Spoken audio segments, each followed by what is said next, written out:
네, 말씀의 제목이 바울의 감사기도입니다. 그런데 이 제목을 또 다르게 적용해 봤습니다. 바울의 이 감사기도가 어떻게 바뀌어야 되냐? 나의 감사기도로 우리가 바뀌어야 되겠습니다. 우리가 왜 감사기도할 수밖에 없는지, 그 감사의 이유가 있습니다. 감사할 수밖에 없는 이유죠. 감사할 수밖에 없는 이유는 첫 번째로 누가 뭐래도 하나님 자녀라는 겁니다. 여기에 대한 참된 감사, 이거 회복하셔야 됩니다. 우리가 다른 거 이전에 내가 하나님 자녀라는 사실, 이 사실에 대한 확신 가지고 진짜 감사할 수 있어야 됩니다. 그러면은 그 다음 감사가 되는 것이 바로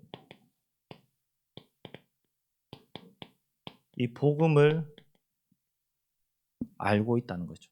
깨달은 거죠. 그 다음에 나오는 감사죠. 똑같은 겁니다. 하나님 자녀.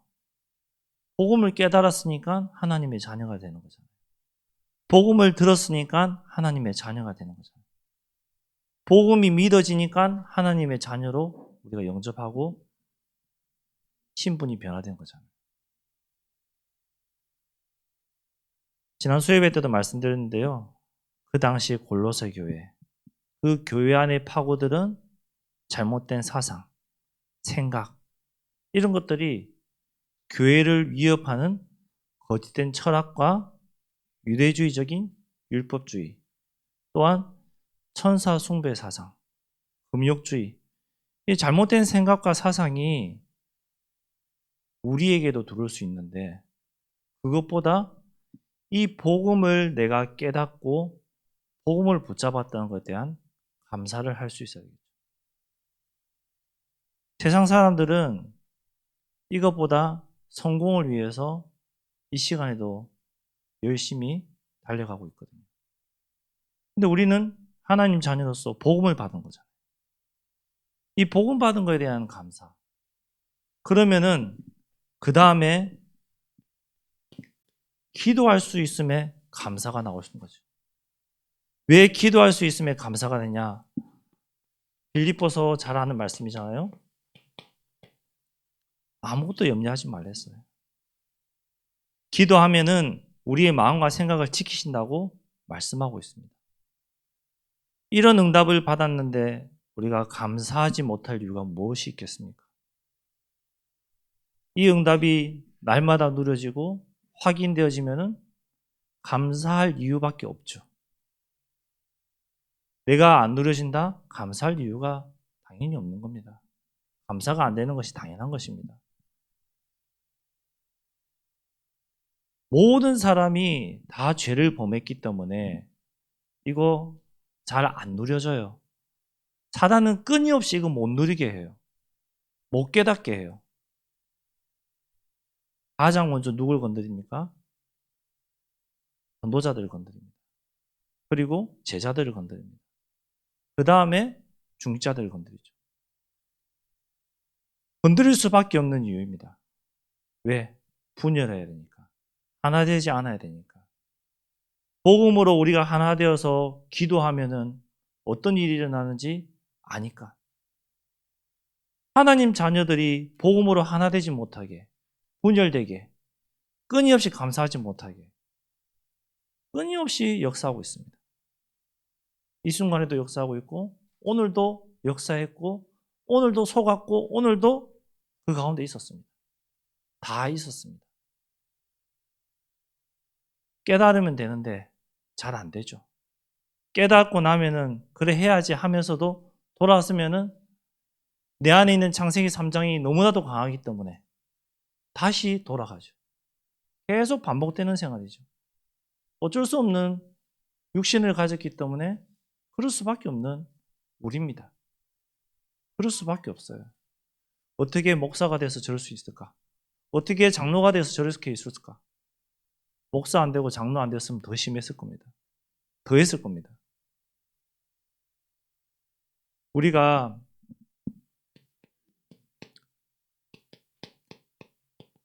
감사의 내용이 있어야 됩니다. 감사할 내용.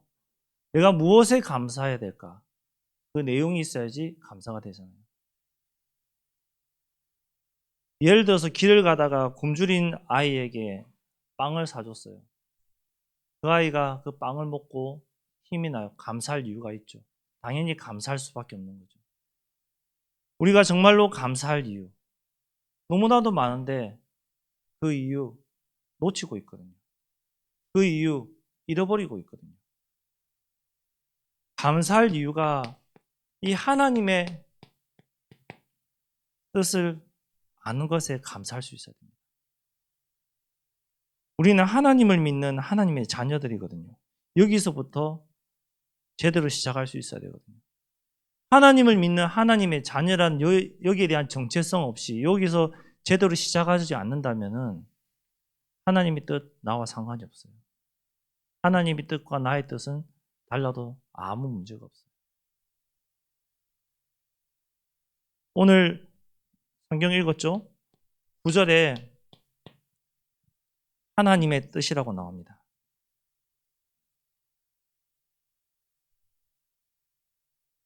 이 하나님의 뜻을 아는 것으로 채우게 하시고, 이 말은 거룩함을 말하는데요.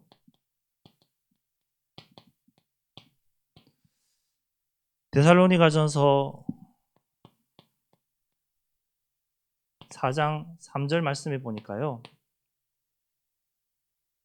하나님의 뜻은 이것이니 너희의 거룩함이라 곧 음란을 버리고 이렇게 되어 있습니다. 우리가 거룩하게 되는 것이 하나님의 뜻입니다. 그렇다면 이 거룩함이란 무엇인가? 이 거룩함이란 하나님의 은혜로 성화되어 가는 것을 말하고 있습니다. 그러면 성화라는 단어 많이 들어보셨죠? 성화. 성화란 하나님이 우리 인간에게 의도하고 목적하는 상태라고 말하고 있습니다. 즉 예수 그리스도의 믿음으로 마음과 생각과 지혜 모든 부분이 그 그리스도로 닮아가는 성화되어가는 과정이죠. 하나님 우리를 창조하시고 하나님의 형상대로 우리를 만드셨는데 우리의 죄로 인해서 본래 상태를 잃어버렸어요. 떠나버렸어요. 그 일 이후에 성화의 과정을 통해서 하나님의 온전한 형상을 회복하는 것을 말하고 있어요. 그 거룩함. 온전한 하나님의 형상 회복하는 거룩함. 성화되어 가는 것이죠. 성화의 목표는 바로 예수 그리스도예요. 예수 그리스도로 나의 온전함이 회복되어져요. 나의 온전한 모습, 처음 모습이 회복되어져 가는 거예요. 거룩함으로 회복되어져 가는 거예요. 그러면은 우리가 어떻게 해야 됩니까? 하나님의 말씀을 믿고 그 말씀에 순종하고 그 말씀에 따라갈 수 있어야 됩니다. 우리 9절부터 12절의 말씀해 보니까요. 성도를 위해서 기도했댔습니다. 어디에서 기도했습니까? 바울은 로마 감옥에서 성도들 위해서 기도했어요. 얼마나 기도했냐? 얼굴도 보지 못한 골로새 교인들을 놓고 기도했어요. 왜냐? 그리스도를 머리로 하는 우리는 한 지체이기 때문에 그의 아픔과 슬픔을, 기쁨을 함께하는 공동체이기 때문에 바울은 기도했어요. 그럼 우리는 어떻게 해야 됩니까? 나에게 적용해 봅시다. 충주 예전교회 공동체 안에 있는 성도로서 우리는 얼굴은 알잖아요. 이름도 알잖아요. 무엇 때문에 힘들어하는지, 무엇 때문에 어려운지 대충 알잖아요. 바울은 모르고 기도했는데, 얼굴도 모르고 기도했는데. 그럼 우리는 그 성도를 놓고 얼마나 기도하고 있느냐? 하나님의 뜻으로 얼마나 기도하고 있느냐? 나를 돌아볼 필요가 있죠. 공동체이기 때문에 기도해야 됩니다. 영적인 한 가족, 영적 공동체이기 때문에 부족하고 연약하고 내 마음에 안 들어도 기도하셔야 됩니다. 한 가족이잖아요. 마음에 안 드는 게 얼마나 많겠습니까? 내 뜻과 반대되는 것들이 얼마나 많겠습니까? 가장 대표적이 되는 게 우리 정치도 그렇고 우리 생각도 그렇고 모든 것이 다 반대될 수도 있잖아요. 내 뜻과 많지 않다고 해서 대처가는 것은 내 스스로 공동체, 온네스를 무너뜨리는 거죠. 그리스도 안에서 성화되어 가는 데서 거룩하게 변화되어 가는 데서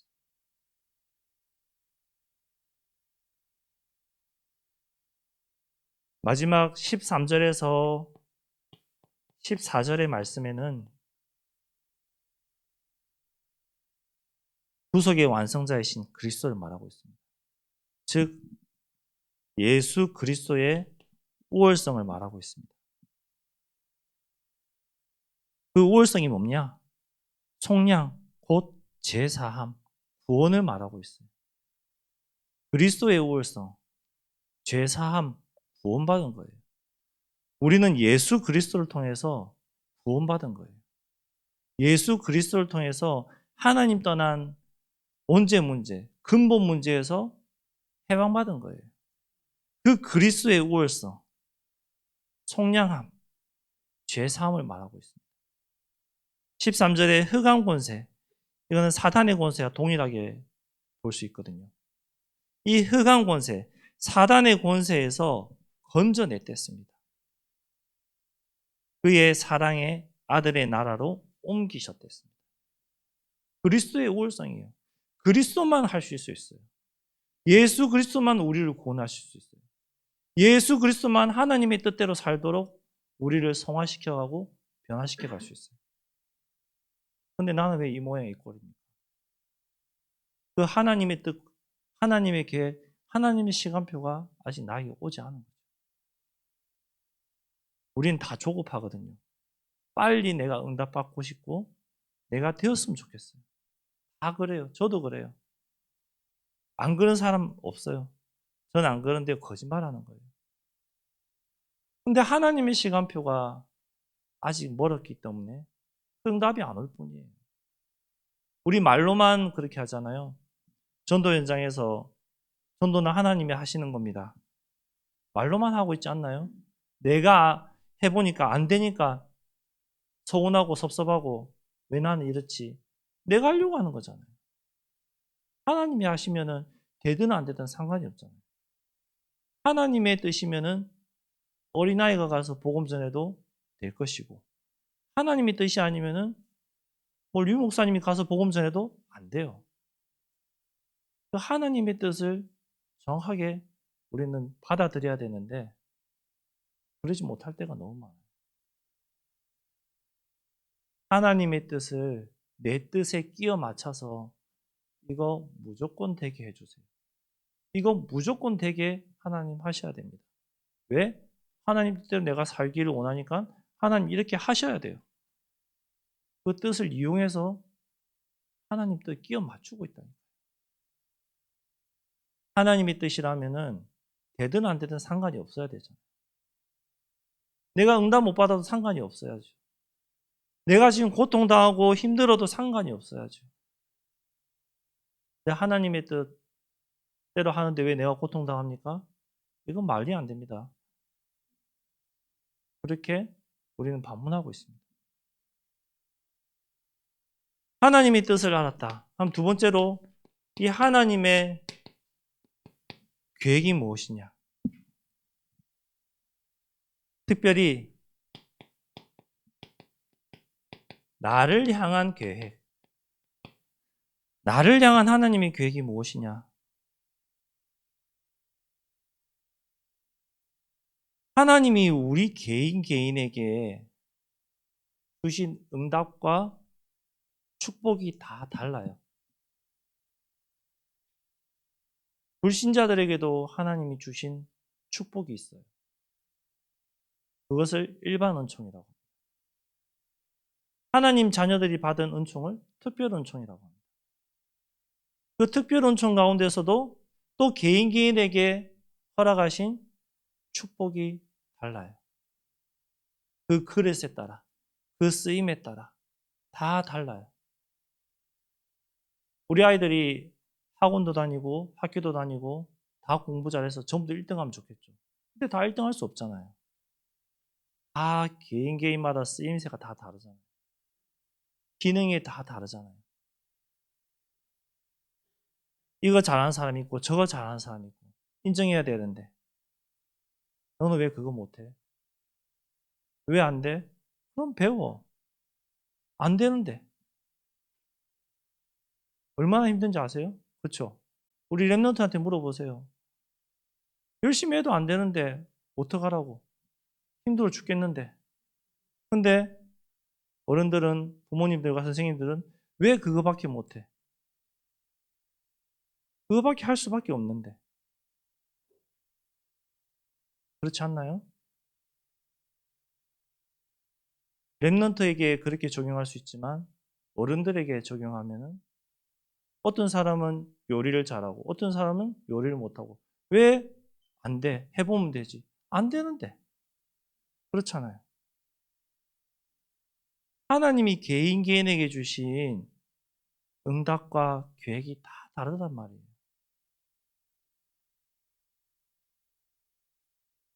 에베소서 4장 11절에서 12절에 정확하게 말씀하고 있습니다.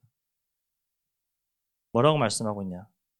그가 어떤 사람은 사도로, 어떤 사람은 선지자로, 어떤 사람은 복음 전하는 자로, 어떤 사람은 목사와 교사로 삼으셨으니 이는 성도를 온전하게 하여 봉사일을 하게 하며 그리스도의 몸을 세우려 하신다고 했어요.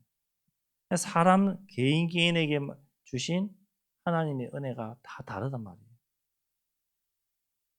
다 다른데 못 따라오니까 안 되니까 비판하고 안 되니까 정죄하고 안 되니까 판단하고 그러고 있어요. 하나님의 뜻대로 살겠다고 하나님의 계획대로 살겠다고 말하면서도 판단하고 있어요. 여기 서 있는 저부터 그래요. 다 판단하고 있어요. 나를 향한 하나님의 계획이 무엇인지 찾았다면 가정을 향한 하나님의 계획이 무엇인지 질문해 봐야 되겠죠.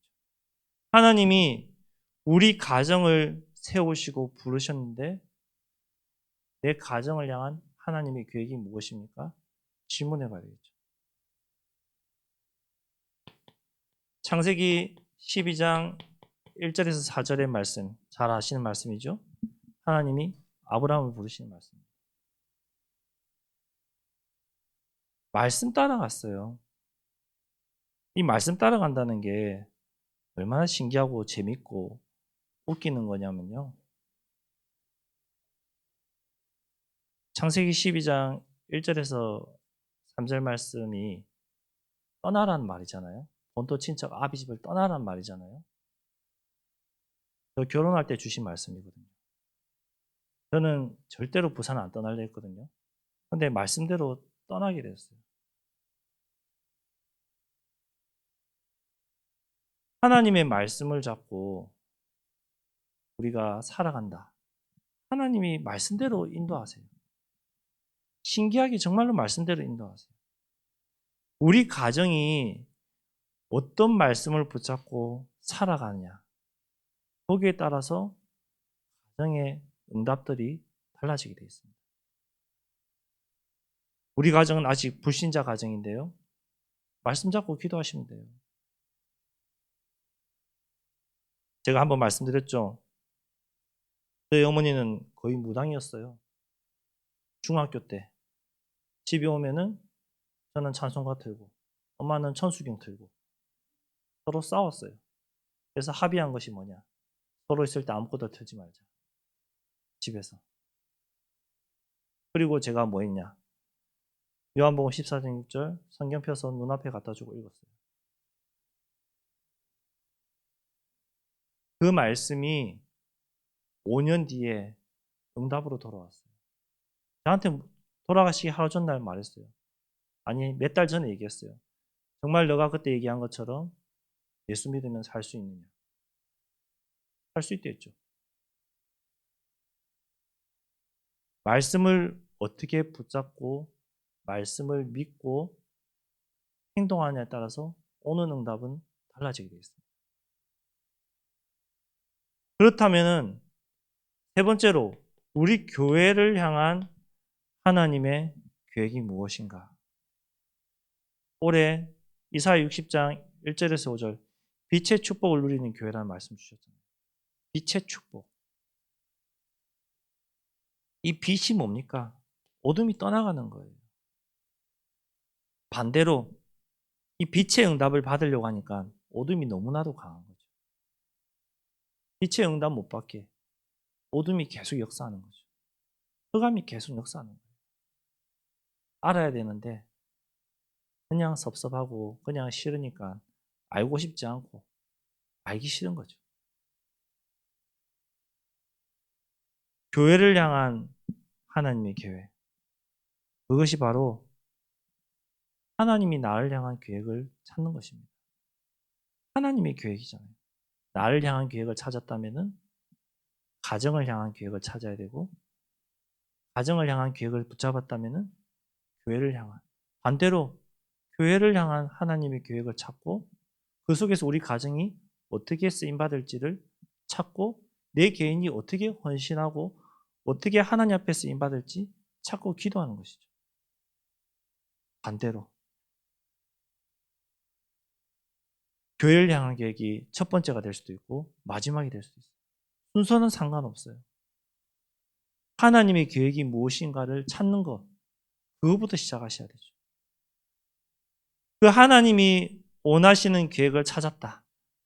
그러면은 세 번째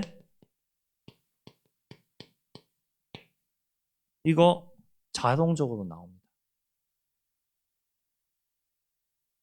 어떻게 자동으로 나오냐? 제가 그랬거든요. 처음에 원망하고 미워하고 대적하고 따지고 그러다가 하나님의 뜻과 계획이 무엇이냐? 알게 되고 은혜가 임하니까 회개되고 감사가 되는 거죠. 기도의 최대 목적은 하나님의 뜻을 아는 것이라고 했어요. 우리가 기도하는 목적은 내가 성공하기 위해서 내가 응답받기 위해서가 아니라 하나님 뜻을 아는 것이 기도의 목적이에요. 우리가 기도하는 것, 하나님 뜻을 아는 것이 내 가정을 놓고 기도하는 이유, 하나님의 뜻을 아는 것이 돼야 돼요. 하나님이 나를 인도하심에 성령 인도에 정말 감사하는 기도. 오늘도 성령께서 나를 인도하심에 감사합니다. 어떤 일이 일어날지 아무도 모르잖아요. 하나님이 나를 인도하셨습니다. 거기에 대한 감사 기도하는 거예요. 그리고 우리의 사정을 아는 것을 두고 또 감사해야 돼요. 이 말이 무슨 말이냐? 교회의 사정, 렘넌트의 사정, 새신자들과 연약한 자들과 병든 자들의 사정, 그것을 알고 기도하는 거예요. 그 사람이 응답받는 증인 되는 거예요. 말로만 응답의 증인 되고 싶다. 그럼 응답받을 내용을 가지고 기도하면 되잖아요. 응답받을 수밖에 없는 내용을 가지고 기도하면 증인 되는 거잖아요. 근데 응답과 전혀 상관없는 내용을 가지고 계속 기도한다? 종교인들처럼 한다? 응답이 오긴 오지만 언제 올지 모르잖아요. 증인이 언제 되겠습니까? 응답받을 수 있는 내용을 가지고 기도하는 거예요. 그 증인 되는 거예요. 그 응답받을 수 있는 당장의 내용과 응답의 증거가 뭐냐? 증인되는 것이 무엇이냐? 이번 달에 있는 선교 대회와 선교지입니다.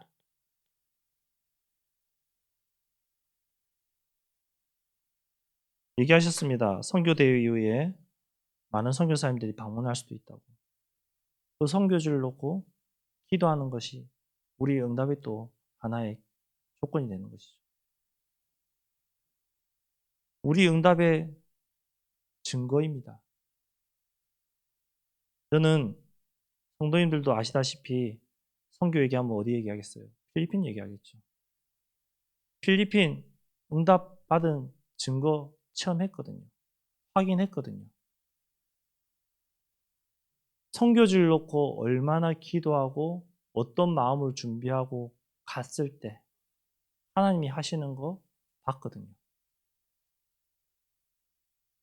그 축복 갔다 오신 분들은 확인하셨잖아요.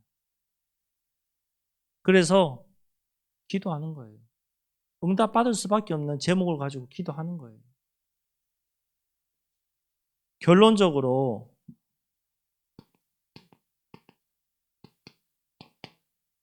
하나님 자녀라는 것에 진짜 감사하실 수 있어야 돼요.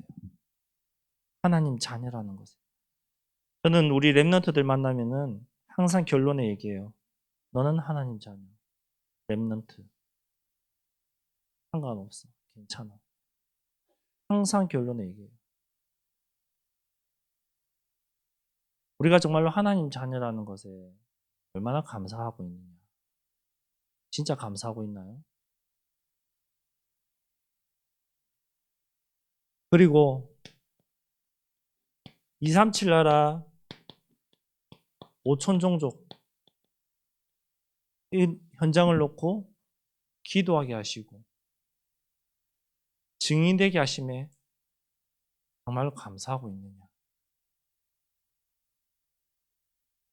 대한민국에 산다는 것이 얼마나 축복되는 것입니까? 그렇잖아요. 우리나라보다 잘 사는 선진국 가도 대한민국만큼 안전하지 않아요. 후진국은 물론이고요. 하나님이 이 나라에 살게 하신 그 은혜 정말 감사. 사소한 것도 감사. 잘 안 되거든요. 당연한 듯이 여기거든요. 말로 당연한 듯이. 이 모든 거 감사 안 해도 이거 하나 가지고는 진짜 감사할 수 있어야 됩니다. 뭐냐? 빌립보서 3장 20절. 우리의 시민권은 하늘에 있는지. 다른 거 다 감사 안 해도 이거 하나만큼은 감사할 수 있어요. 내가 죽으면은 지옥 가는 것이 아니라 하나님 나라 가는 거. 내 지금 삶이 어떻든 감사가 안 나와도 괜찮아요. 그런데 내가 하나님 자녀여서 나의 시민권이 하늘에 있다. 이거 하나만큼은 정말 감사할 조건이잖아요. 말씀을 정리하겠습니다. 나의 감사 기도거든요. 바울의 감사 기도가 나의 감사 기도가 돼요. 바울이 감사 기도했으니까 그거는 바울의 기도. 맞죠? 바울의 기도죠. 그것을 나에게 적용해서 나의 감사 기도로 만들 수 있어요. 내가 하나님의 뜻을 분별하고 하나님의 뜻을 구하고 하나님의 뜻을 찾고 그리스도가 완성하신 그 구원의 은혜에 감사하면서 감사할 수 있는, 정말로 감사할 수 있는, 모든 것에 감사할 수 있는 그런 응답 받으셔야 됩니다. 지금 예배 드리고 집에 가서 감사 잊어버리고 또 내 성질 나오고 싸우고 화내도 괜찮아요. 왜? 우리는 하나님 자녀니까요. 구원받은 자들이니까요. 언제든지 내가 받은 그 구원의 은혜에 감사하면서 진짜 하나님 앞에 나와서 예배드리고 그 예배 속에서 하나님이 주시는 지혜를 깨닫고 은혜를 깨닫고 그 은혜 가운데 내가 237 나라 5천 종족을 놓고 기도하고 그 현장을 살리는 참된 복음의 증인 제자들 되기를 그리스도로 바라겠습니다. 기도하겠습니다. 하나님 감사합니다. 하나님 자녀라는 것에 참 감사하게 하시고 하나님 자녀 삼으심에 감사할 수 있는 우리 모든 성도님들 되게 하여 주옵소서. 이제는 나의 뜻이 아닌 하나님의 뜻을 구하게 하시고 하나님의 뜻을 찾게 하시고 하나님의 뜻대로 살도록 행동하도록 우리를 인도하시고 우리를 성화시켜 주옵소서. 예수 그리스도 이름으로 기도드렸습니다. 아멘.